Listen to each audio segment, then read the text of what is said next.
Olá, estamos de volta com o programa Viva Bem, hoje com um convidado especial, o terapeuta vibracional Cauê Samar. Tudo bem, Cauê? Fala para nós aí, Cauê, um pouquinho do teu trabalho, quando que surgiu esse teu despertar para esse novo viver, né? Com terapias, que hoje está sendo muito procurado, né, por todos. Quem não conhece o Cauê vai conhecer, o trabalho dele é maravilhoso. Então, eu gostaria de ouvir de ti, quando começou esse teu despertar para as terapias? Olá, primeiro de tudo, né, obrigado pela oportunidade. Esse mundo, né, esse universo terapêutico das terapias vibracionais entrou na minha vida lá em 2019, mais ou menos. Eu trabalhei durante 10 anos no mundo corporativo, num ritmo alucidamente frenético, né? Bem dentro daquele arquétipo workaholic, né? Era numa agência marítima. Muito estresse. Muito. Eu recebia, por vezes, 200, 300 e-mails por dia. Eu estava sempre no telefone, recebendo ligação de clientes, fornecedores. Isso fez com que, com o tempo, né, eu fosse desenvolvendo altos níveis, né, de ansiedade, uma depressão mascarada por um sorriso do Colgate, que dizia que estava tudo bem, estava tudo ótimo, né? Depois de um tempo eu fui diagnosticado pelo meu psicólogo com uma síndrome de burnout, que é um esgotamento físico, mental, emocional. E a partir desse caos que eu fui vivendo no meu interior, né, de muita tristeza, eu comecei a buscar ajuda terapêutica. E a partir desses processos que eu fui vivendo, né, e passei a, consequentemente, me autoconhecer, entender do porquê eu vivia tanto estresse, tanta tristeza, essas terapias passaram a entrar na minha vida e a partir disso eu comecei a buscar fazer formações, cursos e mais terapias, e isso fez com que dentro de uns 2, 3 anos depois desses mergulhos iniciarem, eu fazia uma transição de carreira para hoje trabalhar exclusivamente com as técnicas vibracionais. As técnicas vibracionais. Então, conta para nós que tipos de técnicas que tu aplicas hoje dentro desse teu trabalho e que bom que tu despertou para esse lado, né? Que bom que tu buscou ajuda para ter um viver melhor. Conta para nós, então, quais são essas técnicas que tu desenvolve hoje no teu consultório. São várias as técnicas hoje em dia, né? Mas as centrais, as que eu mais utilizo, são o Theta Healing e a constelação familiar. Né? E eu diria, o grande despertar mesmo, a grande virada de chave aconteceu a partir do Theta Healing. Eu conheci lá em 2019, eu me lembro que eu tinha uma perspectiva bastante pragmática, cética, vamos dizer assim, da realidade. E o Theta Healing me apresentou um lado bem mais espiritual, vamos dizer assim, da vida. Né? Espiritual não no sentido religioso, sim, mas no sentido da busca de um sentido de vida mais profundo. Então ele permitiu com que eu compreendesse o universo de uma forma mais ampla. Sim. Despertou a tua espiritualidade. Sem dúvida, né? Eu era alguém na época onde eu trabalhava, nesse ritmo louco, né, que não buscava nenhuma conexão com Deus, com algo maior, eu simplesmente agia a partir da materialidade, né, do que o mundo me oferecia, buscava inspiração nesse mundo para tomar as minhas decisões, e isso me levou ao caos, né, porque eu segui bem aquele protocolo, vamos dizer assim, que a sociedade nos traz, né, para ser feliz, né? Então seja bem sucedido. Então, para isso estude muito, trabalhe muito, se esforce demais. E eu segui tudo isso. Isso altamente não me mostrou... disciplinado. Sim, muito. Percebe-se que tem o teu perfil, né? E o que é o Theta Healing? O Theta Healing é uma técnica de cura vibracional, de cura energética, né?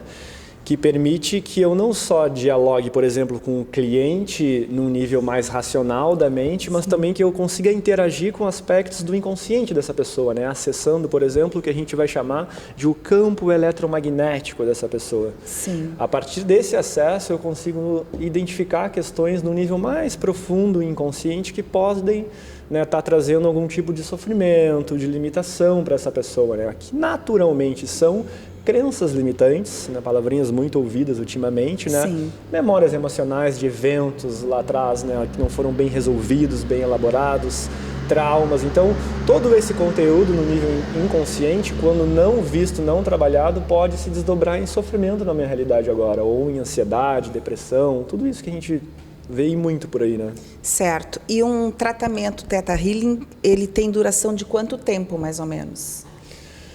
Não há uma regra, né? Porque isso vai depender de alguns fatores, como a complexidade do tema. Então, por vezes, vão chegar pessoas para mim com conteúdo inconsciente muito complexo. Por exemplo, de uma infância cheia de eventos traumáticos, desafio na relação estabelecida com os pais, um universo de crenças limitantes. Então, vai depender da complexidade do tema, do quanto a pessoa está disposta e aberta para mergulhar profundamente nessa transformação. E, a partir disso, a coisa vai andando. É um né? processo que pode levar 1 a 2 anos? Ou tu diz que em meses tu consegues dar um resultado para o teu paciente? Claro, se a gente vai trabalhar algum aspecto da vida em específico, né, como por exemplo alguma questão emocional, como sei lá, a procrastinação, ou uma ansiedade, ou uma questão física, a gente vai focar direto naquilo e aí sim, no menor período de tempo a gente consegue algum resultado em meses. Muitas vezes, né? Mas quando eu vou falar de um processo real de transformação, de elaboração da nossa consciência, de expandir a consciência, é um trabalho, sendo bem sincero, para a vida inteira. Para a vida inteira. Olha só, gente, que interessante, então. E assim, ó, eu queria saber de ti, o que as pessoas que te procuram, elas te procuram para fazer um tratamento específico de Theta Healing ou elas vão buscar ajuda de uma forma geral, mais abrangente? De uma forma geral, né? Normalmente o que eu tento oferecer para as pessoas é assim, olha, seja lá qual for o sofrimento, o problema que você esteja enfrentando, a gente consegue olhar. Seja ele de ordem mental, como a ansiedade, a depressão, de ordem emocional, né, como um acúmulo de mágoas, ressentimentos, culpas, de ordem física, como doenças mesmo, dores no corpo, ou doenças, porque por trás de toda doença a gente vai investigar nesse inconsciente, a gente vai encontrar questões emocionais não bem resolvidas, um universo de crenças limitantes, ou questões até no nível espiritual, no nível mais sutil. Então, independentemente do que seja trazido para mim, a gente vai conseguir olhar. Então, normalmente as pessoas têm um problema e eu entro com a solução, vamos dizer assim, né? O Theta Healing, ele é uma ferramenta somente olho no olho ou tu usa outros recursos? No meu lugar de terapeuta, né, o que eu convido a pessoa e vou induzindo a pessoa é ela mesma mergulhar no universo interior dela. Por exemplo, durante uma sessão a pessoa fica o tempo todo de olhos fechados. E através de perguntas que intuitivamente vão me alcançando, estrategicamente montadas, ela mesma vai se dando conta, ganhando consciência de qual é a origem desse desafio que eu estou vivendo agora. Isso iniciou lá na minha infância, naquele episódio com o meu pai, eu senti tal e tal dor, e hoje na minha vida adulta, de repente, numa relação amorosa que parece ter nada a ver com o que aconteceu lá atrás, eu estou vivendo algo muito parecido. Sim. Então, eu induzo a pessoa a ela mesma perceber, ela mesma ganhar consciência de onde vem. Entendi. A pessoa, então, ela chega lá e não expõe um problema direto para ti. Ela vai entrando numa conexão contigo e, a partir daí, vai desenrolando a terapia. Seria isso? Ela vai trazer um tema. Vamos pegar o tema aí, procrastinação. Ok, vamos olhar para a procrastinação. A partir desse tema, né, eu, usando o Theta Healing, por exemplo, eu vou fazer leituras intuitivas no campo eletromagnético dessa pessoa para eu mesmo captar informações no nível inconsciente que ela mesma tenha dificuldade de compreender, porque a parte consciente da nossa mente equivale aí a apenas 5% de tudo que a nossa mente é. Imagina. Os outros 95% são inconscientes. Então, o meu trabalho ali é fazer uma varredura nessa estrutura inconsciente, através dessas perguntas, de leituras intuitivas, né? A gente vai perguntando, vai escavando, vai aprofundando. Sim. E aí começam a emergir desse submundo inconsciente a raiz desses dilemas que a pessoa está vivendo, né? Certo. E também tu usas outras técnicas, que é a constelação, que também hoje é muito falado, a constelação familiar, é isso? Fala para nós, então, um pouco da constelação. A constelação familiar, sendo bem sucinto, né, ela basicamente vai dizer que todas as nossas relações são regidas por um conjunto de leis. São 4 leis principalmente, né? A lei do pertencimento, a lei da hierarquia, a lei do dar e receber e a lei da aceitação. Então ela vai nos dizer que Quando essas leis não estão sendo observadas na forma com que eu me relaciono com o outro, ou seja, essas leis estão em desordem, a minha vida provavelmente apresentará desordens. Só que ela vai um pouco além, ela vai dizer que a configuração da minha forma de me relacionar vem da minha estrutura familiar de origem. Tudo aquilo que eu experienciei lá atrás na infância, na relação com os meus pais, ou inclusive na não relação com os meus pais, vai gerar uma configuração na forma pela qual eu me posiciono na vida. E quando eu for para a fase adulta, me relacionar com o mundo, afetivamente com alguém, no ambiente profissional, eu vou trazer toda essa configuração para cá. É o reflexo da tua vida, né? Exatamente. Se houver desordem, vai ser uma bagunça aqui também. Então, o que a constelação basicamente vai propor é buscar identificar que leis não estão sendo observadas, aonde há desordem, buscando reestabelecer essa ordem, o que consequentemente vai fazer com que a minha vida também passe a se ordenar compativelmente. Interessante. A constelação familiar, ela é uma técnica que tu aplica em grupo ou individual? Ambos. Existem constelações que são feitas em grupo, num grupo de pessoas, através de representações, não é a que eu utilizo, né? Na minha sessão mesmo eu costumo misturar essas técnicas, é um processo bastante intuitivo, né? Conforme a necessidade se apresenta, eu vou usando a técnica que eu percebo que vai atingir uma maior profundidade, né? Mas eu aplico de forma individual.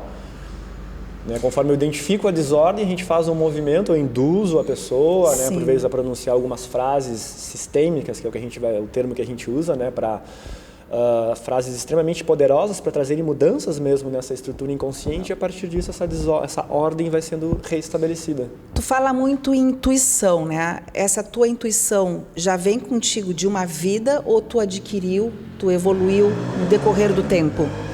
Sem dúvida no decorrer do tempo, né? O Cauê lá do mundo corporativo, que trabalhava nesse ritmo frenético, muito apegado à materialidade, era alguém bastante desconectado dessa intuição. Por sinal, nem entendia muito o que era isso, né? Porque a intuição é muito abstrato, né? Ela é sutil, ela é suave.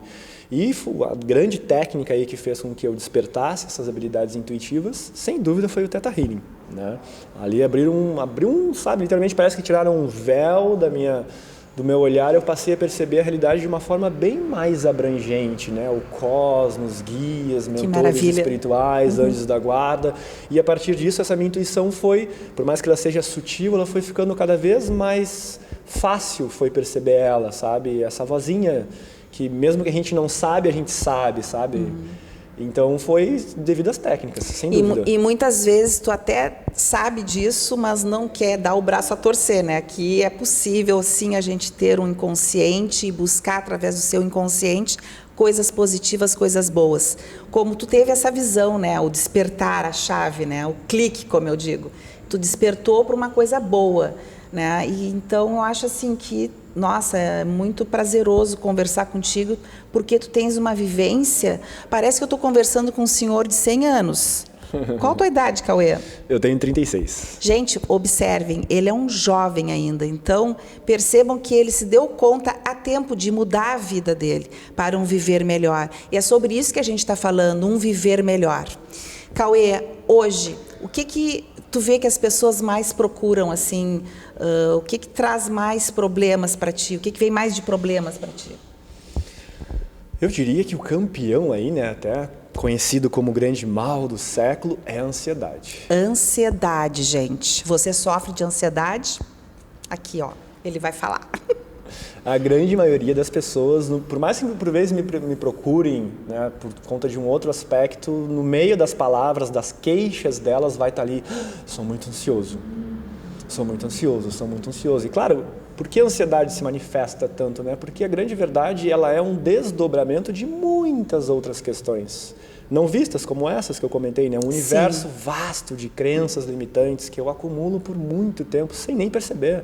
Um universo de memórias emocionais de dor, sentimentos de rejeição, de abandono, né, experienciados lá atrás, eventos traumáticos, vezes que agora a gente nem se dá conta, né? Porque de fato é muito antigo e é difícil a gente ficar, por vezes, calculando, né? Tá, o que é minha vida agora, eu aos 45 anos, o que isso aqui tem a ver com a minha infância, por exemplo? Tudo. Tudo que eu não resolvi lá não fica para trás. Fica rodando, ocupando o espaço no meu HD, vamos dizer assim, inconsciente, e se desdobrando numa ansiedade, que é essa angústia, essa agitação, que é um acúmulo também de muitas emoções reprimidas. Tu está falando aí uma coisa que eu acho muito importante, né? Tudo está na infância, tudo está desde o gerar um filho, né? E os primeiros anos de vida desse ser. Eu mesmo, quando tive meus filhos, eu abri mão de muitas coisas para me dedicar aqueles primeiros anos exatamente a eles. Eu tinha tempo de levar na praça, de passear, né? Tinha aquele horário restrito para eles. Mas quantas coisas eu abri mão para poder estar fazendo aquilo. Só que, muitas vezes, hoje, não existe a possibilidade de fazer isso em função do financeiro, do estresse, de correr atrás, né? E as pessoas acabam esquecendo o principal, que é a base, o que tu está falando, né? Se lá atrás for bem construído, com certeza teremos homens, né, íntegros, honestos e mais saudáveis. Retornamos daqui um pouco com os nossos intervalos, tá? E falando mais um pouquinho com o Cauê Salman.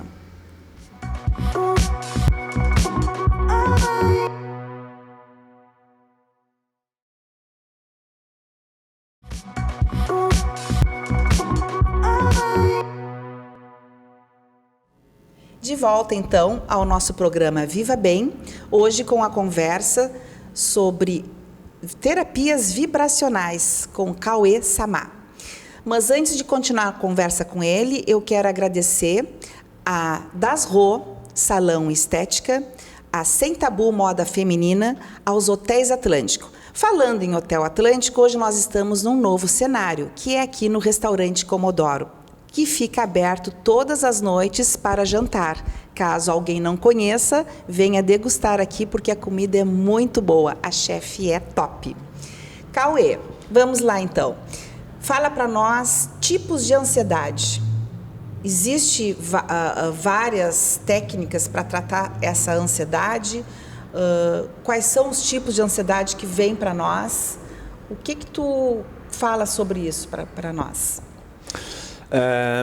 Primeiro vamos entender o que é ansiedade, né? A ansiedade Sim. é um estado de agitação, de superexcitação mental que vai se desdobrar no nosso mundo emocional, porque todo pensamento tem uma emoção correspondente. E, normalmente essa ansiedade é acompanhada de um sentimento angustiante, uma angústia, um mal-estar, vamos dizer ali, né? Até dor, né? Diz que a pessoa sente. Sim, então é natural do ser humano, porque por trás da ansiedade tem uma emoção central também aí, que é o medo. O medo é uma emoção que todos nós, enquanto seres humanos, experienciamos. Só que nós temos uma grande dificuldade em lidar com três tipos de emoções, principalmente, né? Que é a raiva, a tristeza e o medo. São emoções que sofrem pesados julgamentos pela sociedade como uma coisa ruim, isso não devia estar aqui, eu não devia sentir isso, eu devia estar sentindo uma outra coisa. Então isso faz com que a gente entre num processo de negação do medo, que tem uma função, né? O medo é uma emoção, por exemplo, que vai nos dizer: para, prepara e vai. Ele não é uma placa de pare, ele é uma placa de tenha cuidado. Para se preparar porque vai vir. Exatamente. Quando ele é experienciado de uma forma natural, cumprindo a função dele, vai estar tudo certo. Quando as coisas começam a se complicar? Quando esse medo ganha proporções descabíveis. Porque o medo faz parte da vida, né, gente? Quantas coisas a gente vai fazer e antes de fazer, estou com medo, será que eu devo? Né? Então, essa pergunta já faz com que tu faça uma reflexão. Continuando, Cauê. Sim, o medo vai nos convidar, peraí, eu preciso analisar um pouquinho mais isso aí, preciso me preparar um pouquinho mais. Há um possível perigo aqui, ou, por exemplo, é algo que eu não conheço, eu desconheço, vou me preparar mais para lidar melhor com essa possível situação. Ok, até aí está tudo bem. Só que a ansiedade vai trazer um medo que ganha uma proporção somente na nossa mente. A gente começa a criar, elaborar infinitos possíveis cenários futuros, onde algo ruim possa acontecer. A partir disso, a gente começa a bolar estratégias, o plano A, B, C, D, para que aquilo não aconteça. Só que só nesse movimento, sem mesmo nada estando acontecendo na minha realidade prática, eu estou experienciando uma série de tensão no meu corpo. Toda uma química começa a se desdobrar na minha mente, porque para a nossa mente tudo é real. A nossa mente não sabe diferenciar o que está acontecendo lá fora daquilo que eu estou simplesmente imaginando.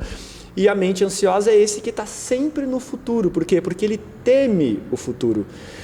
E a grande verdade é que não é um medo de que algo desconhecido aconteça, e sim o medo de que algo conhecido e que foi ruim aconteça novamente. Então isso faz com que a gente exerça esse controle, tentando evitar que aquela dor do passado seja revivida.